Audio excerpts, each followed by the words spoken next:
करें रुख बिहार का, जहां अमित शाह चुनावी मिशन पर है। एनडीए को जीत का मंत्र दे रहे हैं, एकजुटता का पाठ पढ़ा रहे हैं और लालू यादव कांग्रेस पर हमलों की बौछार भी वो कर रहे हैं। बिहार में अमित शाह के दौरे का आज दूसरा दिन है। बिहार में आगे की रणनीति, मंथन और चिंतन, क्योंकि इसी साल चुनाव है बिहार में और ऐसे में बीजेपी अपनी रणनीति और मैदान तैयार करने की कोशिश में है। इसी के तहत जीत का मंत्र देने के लिए अमित शाह वहां पहुंचे हैं। दूसरा दिन है आज।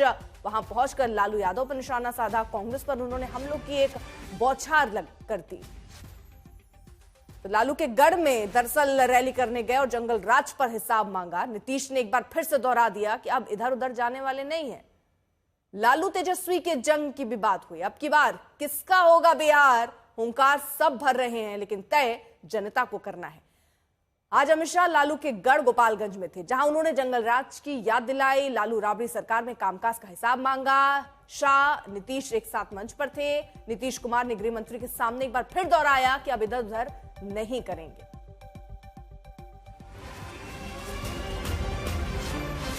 इसी बीच बड़ी खबर आपको बता दें, पटना सीएम हाउस में एनडीए नेताओं की ये बैठक इस वक्त चल रही है। आगे की रणनीतियों पर चर्चा है। चिराग पासवान, जीतन राम मांझी इस वक्त वहां पर मौजूद हैं। सीएम हाउस में एनडीए नेताओं की ये बैठक बिहार चुनावों के मद्देनजर महत्वपूर्ण, विधानसभा चुनाव की रणनीति पर स्वाभाविक है इस बैठक में चर्चा होगी। सीएम हाउस में एनडीए नेताओं की ये बैठक इस वक्त चल रही है। आपको बता दें, शशि भूषण हमारे साथ, हमारे सहयोगी इस वक्त जुड़ चुके हैं और जानकारी के साथ। शशि भूषण, बैठक की शुरुआत हो गई?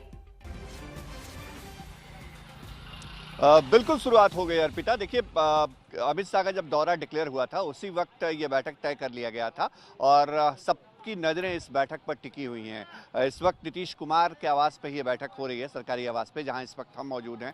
अमित शाह मौजूद हैं, साथ ही साथ जो चिराग पासवान लोक जनशक्ति पार्टी रामविलास के अध्यक्ष हैं, केंद्रीय मंत्री हैं, वो अंदर गए हैं बैठक के लिए। और जो दूसरे नेता हैं, जीतन राम मांझी, इसके अलावे बिहार सरकार में दोनों डिप्टी सीएम जो हैं वो भी मौजूद हैं। जो उपेंद्र कुशवाहा हैं राष्ट्रीय लोक मोर्चा के, वो भी गए हैं।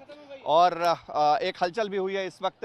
तो अपने सहयोगी नदीम से कहेंगे थोड़ा सा आगे बढ़ के दिखाने की कोशिश करते हैं अर्पिता। थोड़ी हलचल हुई है, जो सिक्योरिटी है उसमें। बैठक थोड़ी देर पहले शुरू हो गई थी, तो अभी की क्या स्थिति है थोड़ा दिखाने का प्रयास करेंगे हम आगे की तरफ। देखिए, जो इस वक्त बैठक से निकलने लगे हैं नेता, और यही वजह है कि ये हलचल हुई है इस वक्त। और देखिए, कैमरे के जरिए हम लगातार दिखा रहे हैं, बैठक खत्म हो गई है। तकरीबन 15 से 20 मिनट तक ये बैठक चली है। बहुत लंबी बैठक नहीं थी, यानी जो मुलाकात का एक दौर, एक जो संकल्प अमित शाह ने दिखाने की कोशिश की थी, कल मैसेज दिया था बीजेपी के नेताओं कार्यकर्ताओं को और आज खुले मन से कि हमें मिल करके एनडीए की जीत सुनिश्चित करनी है। ये एक्सक्लूसिव तस्वीरें हम अपने सहयोगी नदीम से कहेंगे थोड़ा जूम करके दिखाएं। देखिए, तमाम जो नेता हैं वो 2 नंबर गेट से निकल रहे हैं इस वक्त।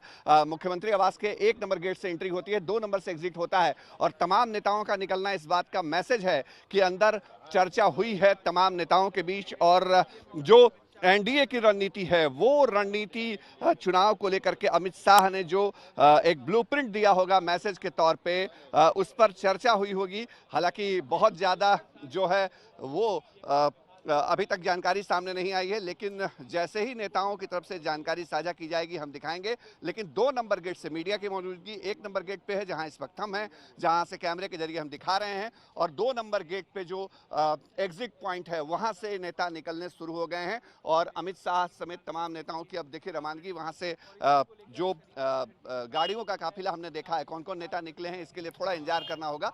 लेकिन हलचल यहाँ बढ़ी है अर्पिता। और जो चुनावी साल उसके नजरिए से देखा जाए तो आज की ये मुलाकात, आज की ये बैठक बेहद खास, और जिसमें नीतीश कुमार के आवास पर तमाम नेताओं ने मिल बैठ करके एनडीए की चुनावी रणनीति को लेकर के चर्चा की है। अर्पिता, ठीक है, आप पर रहिएगा जरा साथ। लेकिन अमित शाह जब पहुंचे हैं तो किस तरह विपक्ष पर निशाना साध रहे हैं, सुनिए।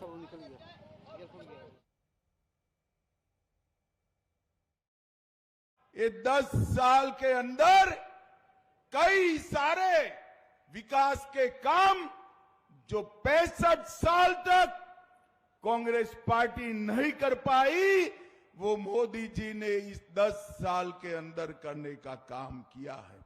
मैं 24-25 के बजट की ही बात करूं, 26,000 करोड़ की रोड की परियोजनाएं, पटना पूर्णिया एक्सप्रेसवे, बक्सर भागलपुर एक्सप्रेसवे, बोध गया, राजगीर, वैशाली, दरभंगा एक्सप्रेसवे, बक्सर में गंगा नदी पर पुल, 21,000 करोड़ से पीरपेती में 2400 मेगावाट का नया संयंत्र और 11,500 करोड़ से कोसी, मैची, लिंग बाढ़ नियंत्रण सिंचाई की परियोजना। आज गोपालगंज की इस भूमि पर मैं कह कर जाता हूं, एक और 5 साल एनडीए की सरकार बनाई है, हम बिहार को हमेशा के लिए बाढ़ से मुक्त करने का काम करेंगे। बिहार में बाढ़ भूतकाल बन जाएगी। आरजेडी थी तब क्या था? रंगदारी, जंगलराज, दबंगई, डकैती, अपहरण, फिरौती, पूरे बिहार को तबाह कर रखा था। और इतने घोटाले किए भाइयों बहनों, इनको लाज भी नहीं आती, शर्म भी नहीं है। अलकतरा घोटाला किया, बाढ़ राहत घोटाला किया, रेलवे होटल घोटाला किया, मिट्टी घोटाला किया, चारवा विद्यालय घोटाला किया और गौ माता का चारा भी ये लालू जी खा गए, लालू जी खा गए। मुझे बताओ भाइयों बहनों, बिहार क्या फिर से अपहरण, हत्या, भय के शासन में जाना चाहता है क्या? जोर से बोलो, जाना चाहता है क्या? बिहार चारा चुराया इसको भूल सकता है क्या? बूथ कैप्चरिंग कर लोकतंत्र को खत्म करने की इनकी साजिश भूल सकता है क्या?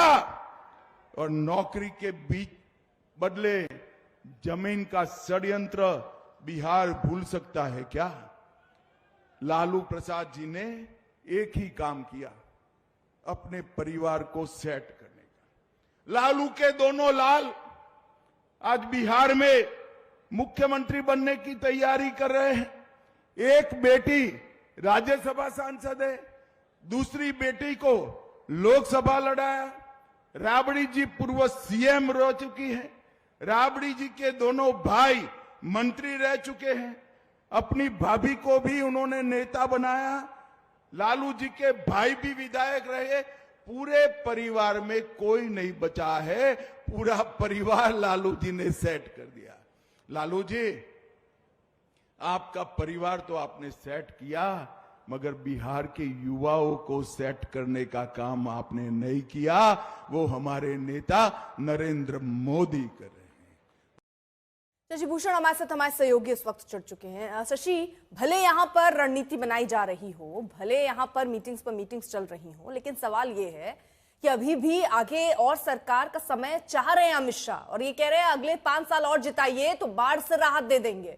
अभी तक क्यों नहीं कर पाए, ये सवाल भी जनता पूछेगी। जनता ये भी पूछेगी कि आज जब आप मंच से बोल रहे थे तो आप सिर्फ बिहार में नीतीश, यहाँ लालू यादव क्या नहीं कर पाए वही बताए, लेकिन नीतीश कुमार, उनकी सरकार ने क्या किया वो उपलब्धियां गिना नहीं पाए। नहीं, देखिए, अमित शाह ने उपलब्धियां भी गिनवाई हैं। पिछले 2 दशक में एनडीए के तौर पे जो काम हुआ है बिहार के अंदर, उसकी चर्चा उन्होंने की है। हाँ, ये अलग बात है अर्पिता कि आगे क्या करना चाहते हैं 2025 में जीत के बाद, इसका विजन दिया है उन्होंने। देखिए, सबसे बड़ी बात अर्पिता कि बाढ़ की विभीषिका, बाढ़ की त्रासदी एक बड़ी समस्या रही है बिहार के लिए, ये सबको मालूम है।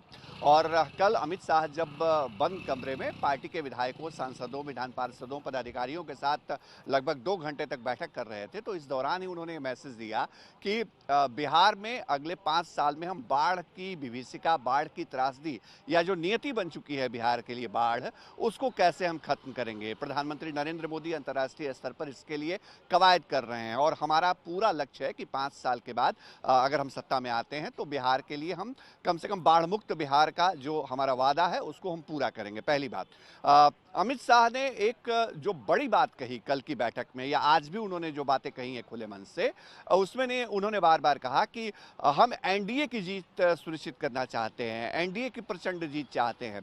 कल भी उन्होंने बीजेपी के नेताओं से यही बात कही। उन्होंने कहा कि अगर सहयोगी दल का कोई उम्मीदवार मैदान में होता है तो आप उसे बीजेपी का उम्मीदवार माने और उसकी जीत सुनिश्चित करने के लिए काम करें। आपसी मतभेदों को भुला करके हमको काम करना होगा, मिल करके लड़ाई लड़नी होगी। लालू प्रसाद यादव, उनके परिवार, लालू राबड़ी शासनकाल, जंगल राज की चर्चा, अगर इन बातों की चर्चा करते हैं अर्पिता, तो यहाँ ये भूलने वाली बात नहीं है कि बिहार में जब भी चुनाव होते हैं, जो लालू यादव के विरोधी हैं, महागठबंधन के विरोधी खेमे के तौर पे, एनडीए हो, बीजेपी हो, ये तमाम नेता उस दौर की याद दिलाते ही दिलाते हैं। और ठीक है, आज बहुत खास ये भी रहा कि गोपालगंज से अमित शाह ने किक ऑफ किया है। गोपालगंज लालू यादव का गृह जिला है और वहां जो उन्होंने जनसभा करी, उसका एक खास मकसद भी था आप बीजेपी कह रहे की हैं रणनीति याद का दिलाने कि के बाद गोपालगंज तो से नीतीश सटे कुमार हुए- भी बार बार ये याद दिला रहे हैं कि अब वो इधर उधर नहीं जाने वाले हैं। क्या कह रहे हैं, सुन लीजिए। और हम ही लोग तो एक ही साथ थे, तो उसी समय अब हमसे गलती हुआ हमारे पटिया में कि 2 बार उन्हीं लोगों को ली 1.5 महीना, तो हम लोगों ने तय कर लिया है कि ये गलत है, ये कभी नहीं होगा। और शुरू से, और हमको मुख्यमंत्री कौन बताए थे? अटल बिहारी वाजपेयी जी ने मुझको बनाया था। वहीं चिराग पासवान ने भी एनडीए को लेकर हुंकार भरी। उन्होंने कहा कि गठबंधन एकजुट है और जीत तय है। जहां एक तरफ हमारा गठबंधन मजबूती से आगे बढ़ रहा है, सबका साथ के साथ हम लोग आगे बढ़ रहे हैं, तो वहीं दूसरी तरफ विपक्ष में जिस तरीके से वर्चस्व की लड़ाई देखने को मिल रही है, जिस तरीके से महत्वाकांक्षाओं के लिए 2 घटक दल आपस में एक दूसरे के सामने ही दिख रहे हैं, ना वो लोग चेहरा तय कर पा रहे हैं, ना वो लोग गठबंधन का स्वरूप तय कर पा रहे हैं। राजद कांग्रेस में जिस तरीके से दरारें देखने को मिल रही हैं, ये दर्शाता है कि एक तरफ बिखरा हुआ विपक्ष और दूसरी तरफ मजबूत एनडीए एक ऐतिहासिक जीत की ओर हम लोग अग्रसर हो रहे हैं, इसमें कहीं कोई संदेह नहीं। देखिए, ये विपक्ष के लिए ये मुद्दा है, हम लोग लिए कभी मुद्दा नहीं रहा है। मुख्यमंत्री जी का नाम, उनका चेहरा, एनडीए का चेहरा बिहार में कौन होगा, ये हम लोग लिए चर्चा का विषय रहा ही नहीं है। समय समय पर गठबंधन ने इन बातों को स्पष्ट तौर से सामने रखा है। जैसा मैंने कहा कि आज संभवतः मुलाकात में चर्चाएं और विषयों पर होगी।